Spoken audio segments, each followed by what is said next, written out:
Ukraine మీద ఎడతెరిపి లేని దాడుల్ని చేసుకొచ్చింది రష్యా. నిన్న ఒక్క రోజులో దాదాపు 35 డ్రోన్లు ప్రయోగించింది. Massive Russian bridge struck Ukraine's overnight leaving regions in the south and the east ravaged.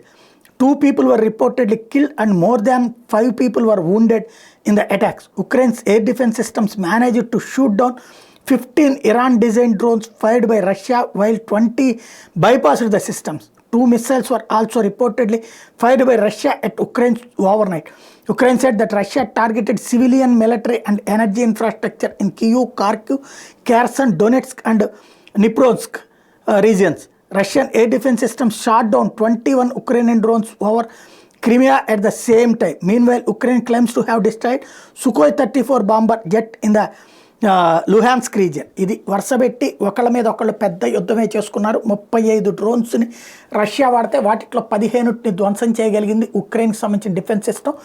మిగతా 20 వెళ్ళి అక్కడ ఉన్నటువంటి లుహాన్స్కి, జపోరిజియా, కేర్సన్ తదితర ప్రాంతాలు, డొనెట్స్క్ ప్రాంతాల్లో దెబ్బతీసిని ఉక్రెయిన్కి సంబంధించినటువంటి స్థావరాలని. అదే సందర్భంలో ఉక్రెయిన్ దాదాపుగా 16 వరకు అటాక్స్ చేసింది డ్రోన్స్తో రష్యా మీద. ఆ డ్రోన్స్ అన్నిటి దారిలోనే అంతం చేసింది రష్యా.